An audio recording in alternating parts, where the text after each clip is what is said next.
She came smiling with flowers in one hand and a speech in the other. She said she wanted to help African women. She took photos with babies, walked through villages, and praised Traore on camera.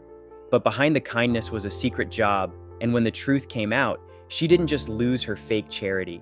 She cried as the whole world watched her get exposed. Her name was Claire Dubois, a young blonde woman in her early 30s with a French accent, expensive sunglasses, and a calm voice.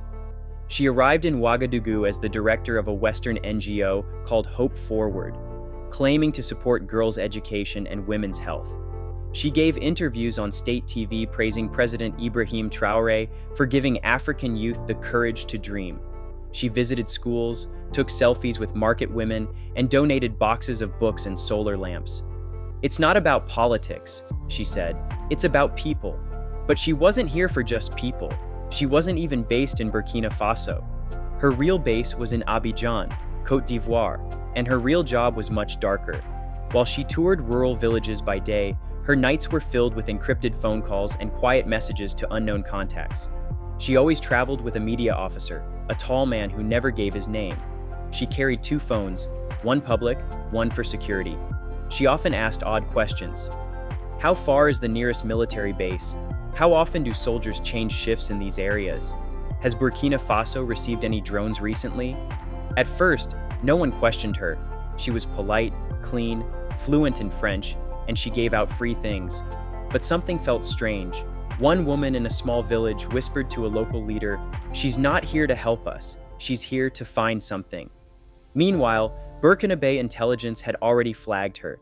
They knew her NGO's name was tied to a strategic monitoring program funded by an American foundation. They knew her emails were being routed through a French IP address with code names like Phase Orange and Tax Zone. Still, President Traoré said, "Let her work. The more she believes she's winning, the clearer her mission will become." So she kept smiling, she kept giving speeches, and she had no idea that her biggest donation was about to be her own downfall. By her 3rd week in Burkina Faso, Claire Dubois was everywhere. She'd shaken hands with ministers, she'd been on state radio, and she even took a photo with schoolgirls, holding up a sign that said, "Africa first, women always." But behind the smiles, her real work had begun. She had visited 9 villages in 7 days, each near military training grounds, oil depots, or drone watchtowers. She said she was inspecting field progress, but what she was really doing was making a map. One night in her hotel room in Ouagadougou, she opened her laptop and began marking red circles across the country. She named the file BF Field Access V2.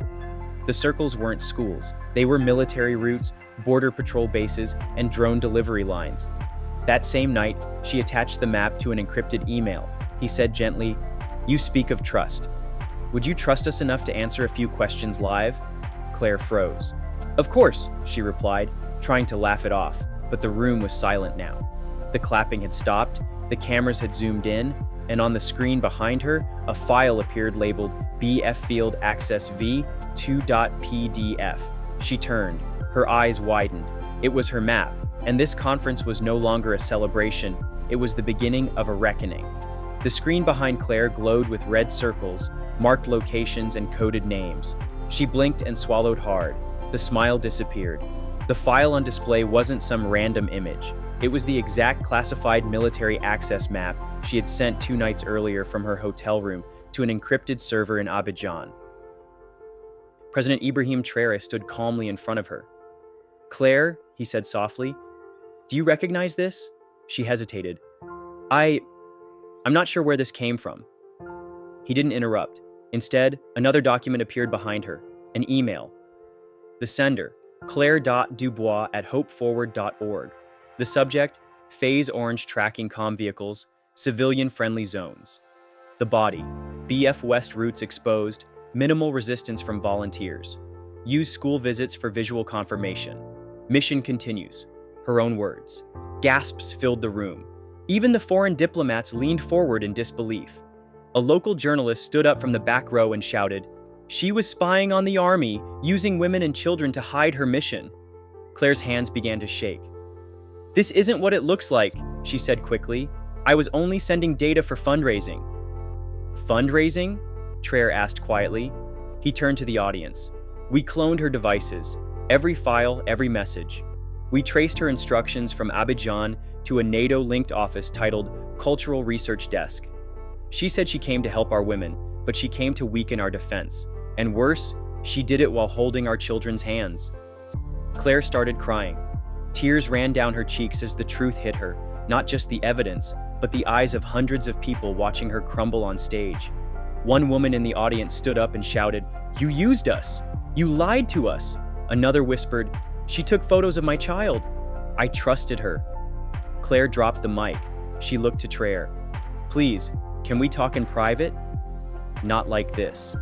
But he didn't answer. He simply stepped aside as two plainclothes officers walked onto the stage. They didn't touch her, they didn't force her, they just stood beside her, waiting. The cameras zoomed in. Traore looked to the crowd and said, "They send soft faces now. They send kind eyes, clean hands, and clever names, but beneath them are the same old plans." Claire was escorted down the stairs as the audience remained in stunned silence. One girl near the front cried, not because she supported Claire, but because she had believed her. "She said she was one of us," the girl whispered, but she wasn't. And now the world knew it. By sunrise, the entire continent had seen the clip. Claire Dubois, once hailed as a humanitarian, was now a spy caught on stage. Her own words, her own files, her own downfall. The video spread faster than wildfire. Twitter, WhatsApp, TikTok, Al Jazeera, BBC, every outlet ran the headline, "Traore exposes foreign operative masquerading as charity CEO." Some tried to defend her. A French newspaper called it a misunderstanding, and a US-based NGO said she was gathering data for research purposes. But no one could explain the emails, no one could explain the map, and no one could explain the fake lipstick USB filled with satellite footage of Burkina Faso military sites. That afternoon, a secure line rang inside the presidential compound. President Ibrahim Traoré answered it himself. On the other end, Alassane Ouattara, president of Côte d'Ivoire, said, "Excellency, Ouattara, I ask that we treat this matter with diplomacy. This woman holds cross-border ties. Let us handle it quietly." Traoré didn't raise his voice. He didn't even pause. "She sent sensitive intelligence from your capital to parties operating in Paris and Washington. She stood in our villages with lies in her pocket. You can handle your guests however you want, but in Burkina Faso, we handle traitors one way, with justice." Silence on the line, then a calm reply. "Then we may need to rethink cooperation." Traoré smiled and said, "If cooperation means swallowing betrayal, Burkina Faso will go hungry instead." He hung up. Within the hour, a second request came, this time from the French ambassador in Ouagadougou, a private meeting, a quiet resolution. Traoré declined. Instead, he walked to the National Press Center and gave one of the shortest speeches of his presidency. "They ask us to forget, they ask us to forgive, but they never ask themselves what we feel when their operatives sit in our homes, shake our hands, and send our secrets across oceans." In the audience were villagers from the places Claire had visited, mothers, teachers, even children who had been photographed. One woman stood up and said, "Mr. President, thank you for protecting our trust." That night, across Africa, people didn't just talk about the spy. They talked about the moment the mask was pulled off, not by force, but by calm truth. And Claire? She sat in a government facility just outside Ouagadougou. No cameras, no press, just a notebook, and the weight of the trap she thought she had set, now closed around her. 3 days after the arrest, Claire Dubois was still silent.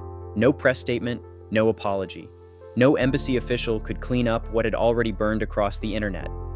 Inside her holding room, she was no longer the smiling CEO who stood on stage.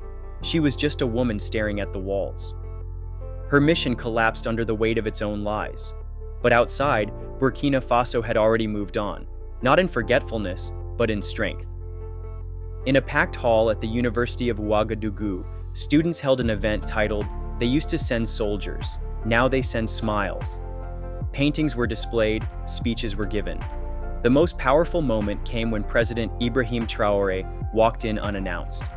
He stood before the young audience and spoke plainly. They used to come with guns, now they come with cameras.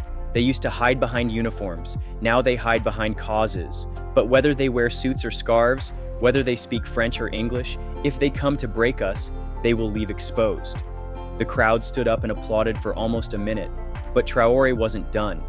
He pointed to the projector screen where a single sentence appeared, bold, simple, unforgettable. The next one they send will be received the same way, calmly watched and unforgiven. That line spread across Africa within hours.